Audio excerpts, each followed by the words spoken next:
Australians are inspired to understand their democracy. You listen to D.I.Wireless, an Aussie punk rock podcast. Check it out, mate. Working 28 years for the company. Will I ever beat the company financially? I don't know, gonna have to wait and see. But I don't. You're listening to episode 36 of D.I.Wireless, and we're here chatting to a gentleman from a band who is currently on the road with the Bouncing Souls and Luther, doing the rounds of the States. But just as importantly for people listening back home in Australia, they're about to head there for the second time in 1 year, which I'm sure they're pretty stoked about. I'm of course talking about the Menzingers, and we're chatting right now with Tom from the band. Tom, thanks very, very much for sitting down with D.I.Wireless. Hey, hell yeah, man. Thanks for having me. I'm gonna get in fighting fit. I'm gonna let my never play offense.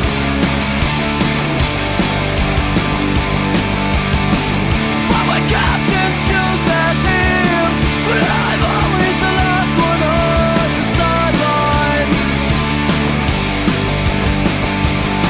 'Cause I'm running out of excuses.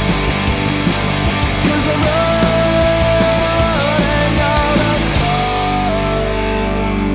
to go.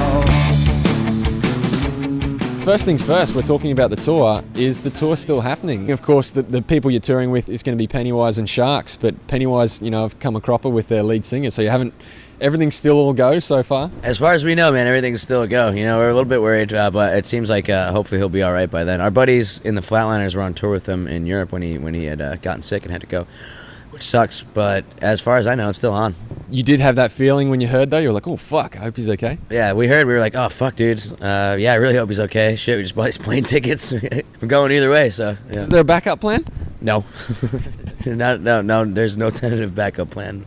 I'm sure you've played similar shows to ones like that when you're on tour with a band like Pennywise, who, for example, have a really strong following in Australia. Have you previously had positive responses from people in the crowd who are perhaps there to see just the headliners? Because there's going to be a lot of people in Australia because of a big following with Pennywise who are like dudes with their shirt off who are sort of ready to get down. Yeah, that's a good question. That happens. Some tours that we do where we're a support band for the headlining act. There are people who, a lot of people don't give a fuck. They're there to drink. They're like, all right, who are these jokers up here? I want to see, my band that I came to see. But yeah, that does happen once in a while. But a lot of times, people are always respectful in punk rock, and a lot of people get really into it.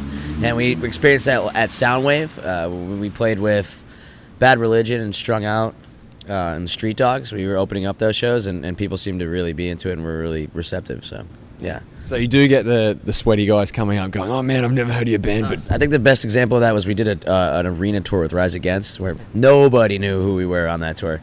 And we keep coming back to some of the same cities, and there's tons of people that, not tons, but like a lot of people who saw us with Rise Against that come to our shows that are totally, not your normal 20-something DIY bearded kid that, comes out to the shows. It's like these random, people who are random Rise Against fans and know nothing about punk rock or alternative music that just want to hang out. It's pretty great, And they're the shirtless drunk dudes too. And they're all so much fun. It's great.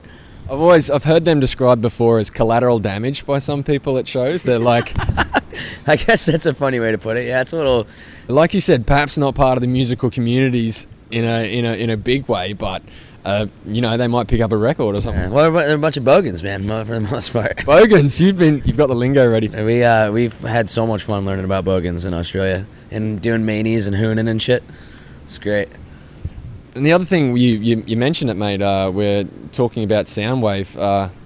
I guess just sort of got swept up in that big circus that rolls around the east coast of Australia and beyond. It was a pretty crazy sort of experience for your first time in Australia. Yeah, it was definitely crazy. It was like we were getting, we were basically getting paid to go on vacation, kind of. We didn't have to we didn't have to carry any gear. We got ferried from the venue to a hotel, and it were nicer hotels than we've ever stayed in our lives. Like, it was just a total. It was kind of an absurd experience, but it was great. We definitely got swept up in it. It was, like Fred Durst was walking around and shit. And it was really goofy, but it was so much fun. That's what I'm going for. Was there any large band interaction that you weren't expecting? We got on a plane. Everybody was wasted, and Gavin Rosdale was in first class, and it was a night flight from Adelaide to Perth, I think it was, and us and the Street Dogs and Strung Out and all the bands around there, and everybody was trashed because we played in that place in Adelaide that was a prison. It's really cool. All the dressing rooms for like 100 bands were just different cells. It was a really crazy, wild thing. But we all get in the plane. Gavin Rosdale's up front, and everybody's in the back drinking. Australian your domestic flights are pretty lax as far as rules and regulations and stuff go. We were passing around bottles of whiskey that we brought on the plane. But everybody started like clapping, and everybody put their hands up, and we did the wave on the plane from the front to the back of the plane a couple times. And then while the plane was taking off, everybody put their hands up like a roller coaster, and everybody was cheering when it finally got in the air. And Joe and all those guys started singing. Was it "Come Down"? I don't want to come back. Everybody's trying to get singing. So Gavin Rosdale would come back like in The Wedding Singer, Billy Idol with an acoustic guitar, and just kind of finish it off for us. Yeah, there was that, and also we ran. Did he do it? No, he did not do it. We ran into Fred Durst. Eric and I got our pictures taken with him, and I pulled one nut out to try to get it in the picture. I'd be like this, and the camera was held too high. It sucked. I mean, that was that's kind of like a juvenile thing to do, I guess. But I'm not. I mean, it was funny as hell. What else are you gonna do when you get in your? It's Fred Durst, man. Did he say anything? Yeah, he was a really nice guy. He was actually. But you still got your balls out. Yeah, I did. It was cool. We walked up to him, and his security guard was like, "No, get back." And he's like, "No, man, it's cool." And then he was talking to, like your stereotypical magazine-style attractive girls, and he's like, "Man, you guys are taking me away from the cutest girls at Soundwave or whatever." And we were just like, "Yeah, what's up?" Yeah, he was cool. He was nice. Marilyn Manson, that was ridiculous, man. He had like he was just so out of this world, man. He just said the most. I mean, the show? The show, yeah. He just said the most ridiculous shit the entire time. Was way too fucked up to be playing. Like I think that he won Soundwave because he just got up, talked all kinds of shit, and then got off stage and he would literally jump into a sprinter, and the sprinter would speed off, like peel out and like take off. We'll get to some more talk about Australia soon. As always, Tom, we'll get a guest we invite him to play some music on the show. Anything that tickles your fancy, anything you want people to listen to, we're happy to play. So what do you got for us? I think this song's it's called Smile. It's by a band called Tiger's Jaw. From the Philly area, from Scranton area. And we grew up with those guys, yeah. Yeah, right. This is Tiger's Jaw on D.I.Wireless. We're chatting with Tom from the Menzingers, and we'll be back with more shortly.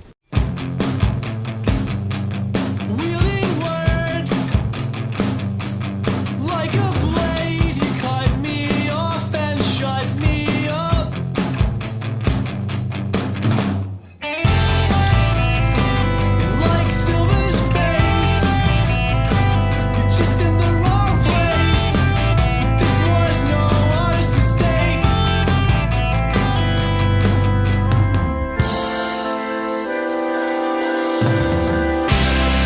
And I couldn't fake a smile to save my life. And the tightness in my chest I'd use for another late night. And I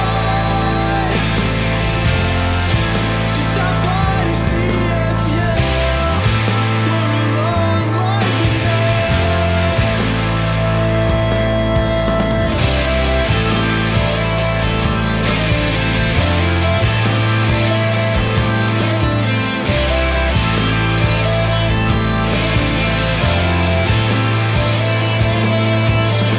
Yesterday's my coming to you.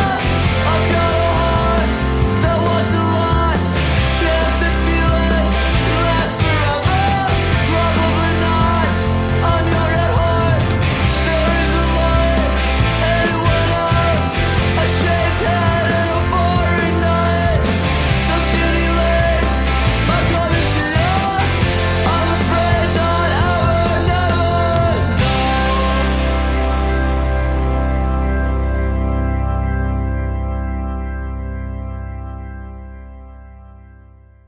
That was Tiger's Jaw on D.I.Wireless, and we're back with Tom from the Menzingers. We'll chat about your latest record, On the Impossible Past. The reason I wanted to chat about it is it just got, when talking about Australia, it just got voted, there's a national punk and hardcore radio program, and I'm not sure if you're aware, but that album just got voted in their mid-year report card, their sort of their favourite albums, and it's all voted by listeners. Just got voted number 5. Yeah, we saw that. We're ecstatic. That's so cool, man. It's pretty cool, man. And there's a couple of reasons why. It's because, first of all, it's not some guy who's just writing his own opinion of what he thinks is good albums. It's actually people who are into that music sort of voting in for it. And it's a big mix of bands that you're involved with sort of up in that top part. You're talking about, who did you beat? You beat Hot Water Music. You beat Make Do and Mend. You beat Cancer Bats, Anti-Flag, and only got knocked off by Enter Shikari, The Ghost Inside, Architects, and your touring mate soon, Pennywise. It's pretty cool that it's like that people are enjoying your music from all sorts of sort of, who are into all sorts of music, are enjoying that album. Yeah. It's it's elating. It's just absurd that happened and got voted that high. We were really excited about that. After only going there once, we were there once and kind of just. We didn't expect it at all. Sort of it crossed different tastes, right? You know what I mean? That album, it seems to, like, it gets thrown around that people love the sort of pure punk rock sound of it, but to me, there's all different types of people that could get into that album. I'd hope so. it's like you don't want to pigeonhole it too hard or fall into like some kind of modeled scene that you always have to stay with or whatever, but and you can't also get all pretentious and be like, oh yeah, our album's totally like breaking genres down and stuff. Because it's not. But it's just, we're really excited that just a broad group of people are excited about the album, and that particular, that particular list or whatever is user run or user voted. So it's not like critics, things like that. Yeah. So. I know a lot of people loved Chamberlain Waits as well, which was the album before that. Going right back to when you were working on The Impossible Past, did you guys feel at all any sort of expectation because people had loved that previous record so much, or were you just like, we're ready for the next one, we've got the songs, let's go? While we were writing it, since there was so much, people seemed to like the album before that so much, it was like, well, all right, well, we have more time to write this one, we have more time to record this one, we better make it fucking good. I can't just kind of like phone it in or whatever. But I mean, in the end, it's always important to play what we want to play and what we were ready for. But yeah, that one we definitely did have. Not pressure, but like I guess I don't know. It's like a weird kind of thing to describe. I don't really know if I could fully describe it because you're concerned, but at the same time, you're just gonna do it what you were gonna do in the first place. We didn't really just say fuck it. We have the songs, let's do it. We kind of like put a little bit more thought into it. And how's it sort of been? I'm guessing you've toured it a lot. So how's the response been out on the road, particularly this summer kind of thing? It's been great, especially when we did that first. We did a headline tour earlier this year. And people really seem to be into the new songs, sometimes a lot more than the old songs. I noticed that last night. We saw the show in Seattle. It was like people are going nuts for the new stuff. Yeah, it was awesome. And it's cool, too, because you can see like different groups of people going nuts. Like some people, there's like a pack of kids there that you can see are jumping off for the older stuff. And then there's like people who only jump off for the new stuff. And I don't know, it's really cool. People seem to be excited. We were mentioning just before we started recording here that you basically haven't been home this year. And I asked you, was this the year where you were like, shit, this is what we do now? Yeah, that's exactly what happened. I mean, we spent most of the year on tour last year, but this year is nothing like this year. This year we're just gone. Like I know when I'm gonna be home. I know every section of time that I'm gonna be home until next year, and it all adds up to like a month and a half of total time. So it's just we're on the road. This is what we do, and it's fun as hell. I wouldn't trade it for anything.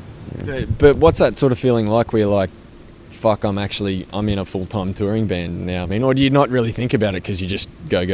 I mean, that's what we pretty much came to the realization last year. It was like, okay, we're just going to try to be a full-time touring band, and that's I don't have to go home and work another job or something. I get to go home and visit my friends and family, and the entire time. It's great. I'll go home for like the first couple of days. I'll see everybody, and then it's like, oh, what am I going to do now? I guess I'll play guitar today and then get drunk tonight or something. It's pretty fucking amazing. It's incredible. Yeah, it really is. Let's play some more music on the show now. You've got some more stuff lined up there for us again. Yeah, we're gonna play a band called the Front Bottoms. They're gonna go on tour with us in UK and Europe in September, and this song's called Maps. They're from New Jersey. They're a great band. You're taking them over to the UK? Yep. Play with them before, or they're just mates from Jersey? They did 4 days with us for our record release weekend with the Holy Mess, and Tiger's Jaw played 2 of the shows, and Luther came too, those guys. So yeah, it was great, and they're real nice guys, and I love their music. So, well, this is the Front Bottoms on D.I.Wireless. Plenty more to chat with Tom from the Menzingers about soon. Yeah, check out this song.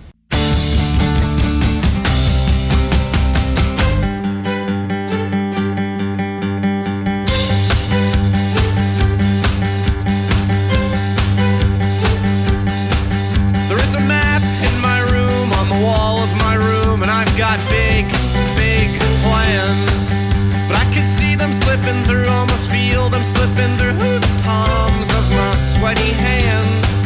And I move slow, just slow enough to make you uncomfortable.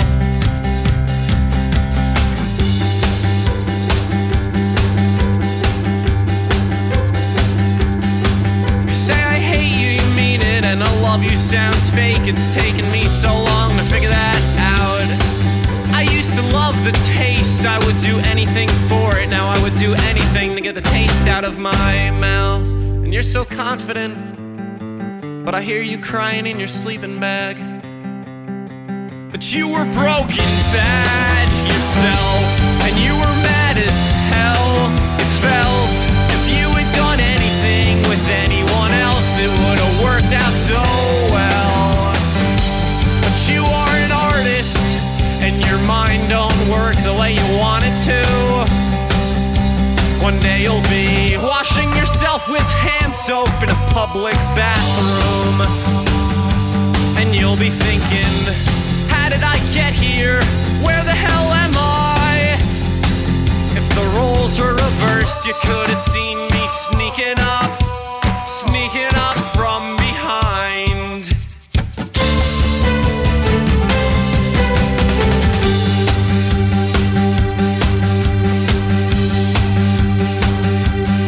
She sees these visions, she feels emotion. She says that I cannot go. She sees my plane in the ocean. And what about your friends? Don't you love them enough to stay? And I say, if I don't leave now, then I will never get away. Let me be a blue raft on the blue sea. I'll blend right in.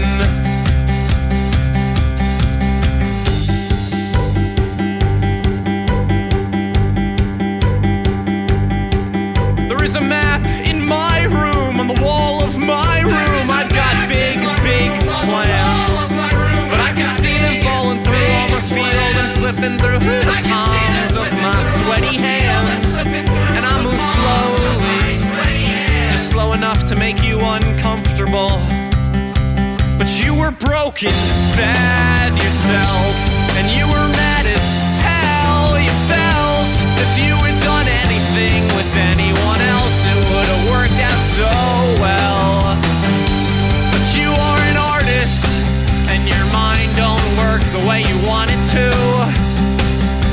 One day you'll be washing yourself with hand soap in a public bathroom, and you'll be saying, how did I get here? Where the hell am I? If the roles were reversed, you could have seen me sneaking up from behind.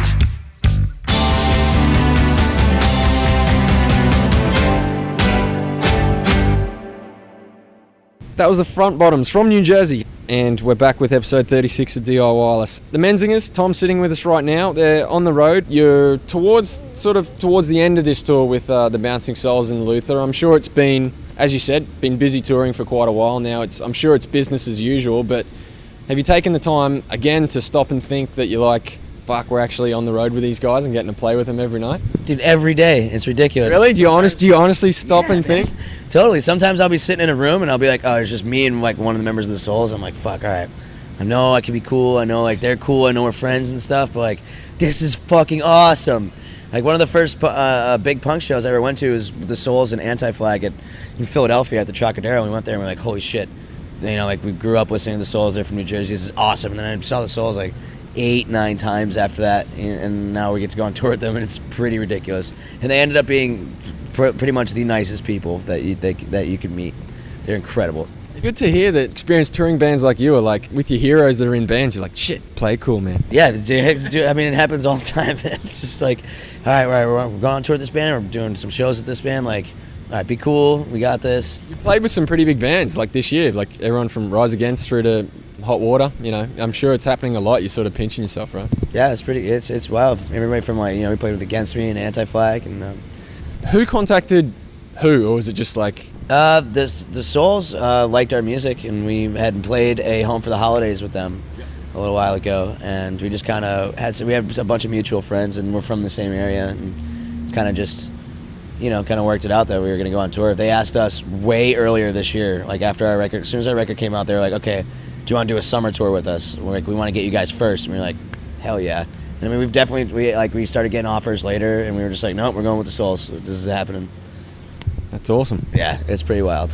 What a way to spend a summer, right? Yeah. Are you still picking up things of seeing those guys play, or just seeing how they go about things? Is there stuff that you're picking up and you're like, shit, that's something really cool that I can do, or just learning from them in any way? Oh, absolutely. The whole thing. This entire tour, they have a sound guy. His name's John Sass. Yep. And we have a front house guy with us named Dave March from England. And I've been badgering them about, just learning how the different mechanics of the all of that works, monitors and front house. And we just constantly learn how the production goes and how to be able to carry on a production like that, and how to, all different kinds of like logistical stuff, And then there's also like random stuff, like you learn they've been on the road for so long, you just learn like little tips and tricks and stuff. How to hang, yeah. They're really good at that. They're really good at teaching you how to hang, man. You just learn all kinds of stuff like that. What about the other side of the coin?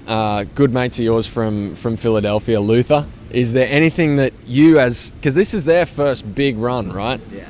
Because you're good friends, I'm sure you give them a bit of shit. You've got them under your arm, and you're like, right, this is how you should be doing this. Yeah, totally. Especially when we're all drunk, like we'll all be like, rah, rah, rah, rah, rah. Everybody's like yelling and shit.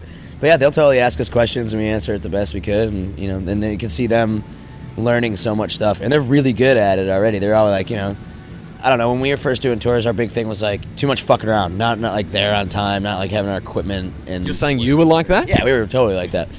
And they've skipped that step, it seems. They're profesh straight away. Yeah, they're straight pros, man. Yeah. It's speaking of Luther, I've spent just a little bit of time in Philly, and what it really blew me away was the network of bands that seems to be there right now. I'm sure it's been like that for years and years before, you know what I mean? But it just seems right now you guys are, without being cliquey, you're really, really tight-knit and just really, really supportive of anything that is in the city already or anything that blows through the city. It's just it seems like a really cool place to be. Everything from the Holy Mess to Tiger's Jaw you were talking about, just a shitload of awesome music coming out of there, right? Oh, hell yeah, I'll talk shit on any other city, just because of how awesome the music scene in Philadelphia is. It's great. And all the bands that are friends aren't even pigeonholed into scenes, It's like everybody goes to, no matter what your band sounds like, everybody's friends and everybody goes to the shows, and it's awesome. Is that one of the reasons why you moved in from Scranton originally? Yeah, that's the reason why we moved. One day we were like, okay, this isn't working, we need to go move somewhere where there's, because I didn't have a car in Scranton, and it was just, things were getting hairy. So we moved to Philadelphia like 5 years ago or whatever, and it just worked. It was like, okay, now we can meet people. So we met so many bands down there, met so many touring bands coming through. We would trade shows, it's just, there was a lot of vibrant things going on. Being on the road, one of the things, me being away from home for a long time, I really miss getting to be involved in supporting things locally. Like, do you get that feeling as well? You're like, not just missing out at home, but like being able to support things that are going on with local bands? Yeah, absolutely, man. And especially the worst thing is a lot of times when I get home, I'm tired, so I don't want to go. I'm home. If I have a week off, I don't want to go out to shows every night and keep kicking it. And I remember just like we used to be very involved with different venues and house show places, and now I don't even know where they are all the time. When I get back, I'm like, all right, well, where are the shows now? Like, who's doing them? And yeah, that is definitely missing out like that. But the trade-off is worth it for now. I'm sure they don't hold it against you, mate. Definitely not so. Let's play another song on D.I.Wireless, the third number to play. What have you got for us, mate? What are you going to play? A Modest Mouse song. It's called The View.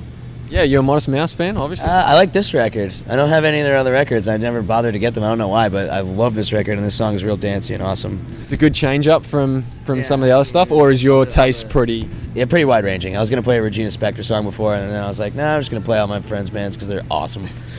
But, yeah, this song's called The View by Modest Mouse.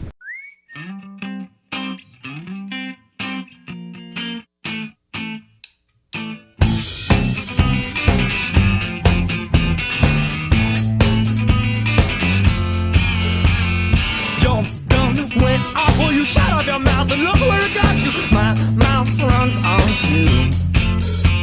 Shots from both sides, well, we've got the land, but they got the view. Well, now here's the clue.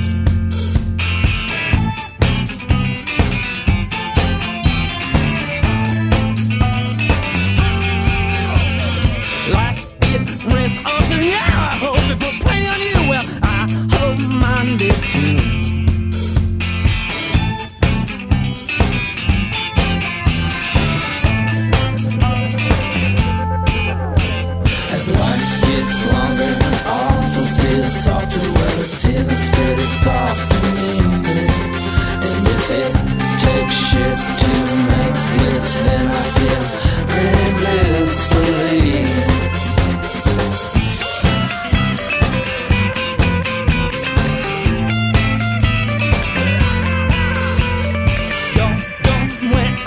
shut up your mouth and look where it got you. My mouth runs on too.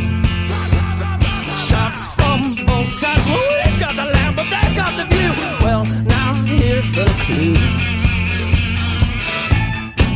We are fixed right where we stand. Life, it rips us, and yeah, I hope it put plenty on you. I hope mine did too. We are fixed right where we are. As life gets longer, awful feels softer when it feels pretty soft to me. And if it takes shit to make bliss, well, I feel pretty blissfully.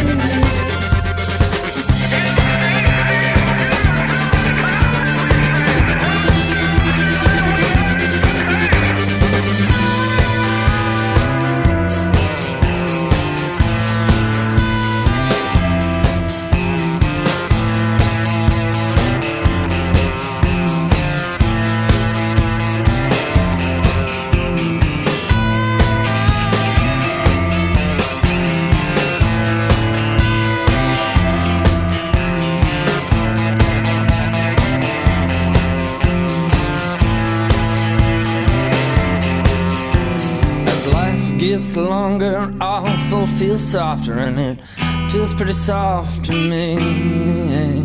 And if it takes shit to make bliss, well, I feel pretty blissfully.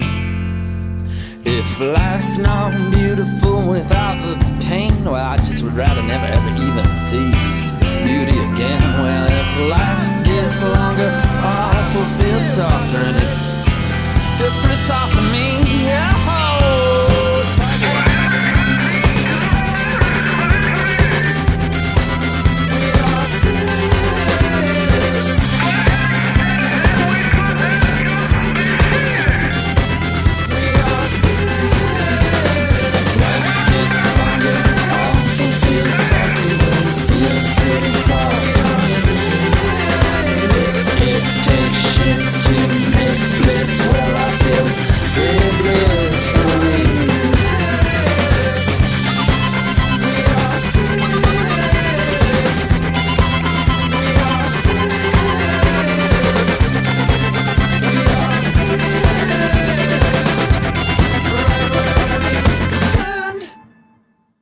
We've come to the end. That was Modest Mouse on D.I.Wireless. I'm extremely appreciative of Tom from the Menzingers for sitting down with us. Absolutely, you're looking forward, I'm guessing, to get back and playing these club shows on the Pennywise tour because of Soundwave last time. You've often said that your sound tends to translate, or your show experience tends to translate a bit better when you're in the club, right? Yeah, I would say that. A lot better in a club, yeah. Not an open field in like 110 degrees, everybody's drinking... they were drinking whiskey and Coke out of cans. That's what they're doing? Yeah, you don't have premixes in North America. No, we have them, but you don't see them very often. But they were big at Soundwave. So did you hit any of that, or? I drank some guys who had a big Southern Cross tattoo. Oh my God, that's how you learn about bogans. Yeah, that's how I learned about bogans, from drinking Coke and whiskey in a can. Guys, absolutely check out the Menzingers when they head out to Australia on tour. It's in late August, is my understanding. A great show, a fantastic band. Tom, we really do appreciate you sitting down with D.I.Wireless and having a chat to us. We're actually going to play, I'm springing this on you, but we're going to play one of your songs to finish. Right. Is there, I mean, a lot of people play the closer or anything like that. Is there any song that it doesn't fit the live set that you really, really enjoy? That's a good question, man. Probably, I'm trying to think of what ones we don't really, the only one is that we don't play live off the record very often is the closer on the record, which is funny. Which is kind of a downer song, but let's play an upper then. Anything you want, anything from the band that you think people should hear that'd be a good introduction to the band that might think about coming along the show. Oh, okay. I want you to play. There's a B-side called Irish Goodbyes. Play that thing. Yeah, right. That was from a 7-inch or something that came out just before. A compilation on Run for Cover Records. Yeah. This is Irish Goodbyes. A huge thanks to Tom from the Menzingers for sitting down with us. Hey, you're welcome, man. Thank you for having me. No worries at all. Check them out in Australia. They're on tour with Pennywise very shortly. Thanks very much for checking out episode 36. We'll see you next time. When I get home, I'm not talking to anyone. When I get home, I'm I'm unplugging my telephone when I get home. I'll get high alone.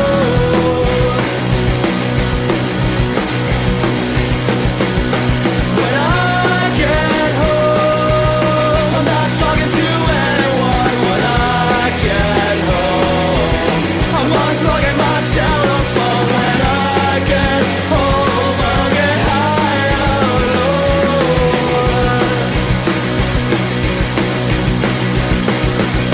And I'm going down to Brookfield and Holiday. Oh, and I'm gonna find what is through my body. It was lost like all the lures from when I was just a kid. When I get home, I'm not talking to anyone. When I get home, I'm unplugging my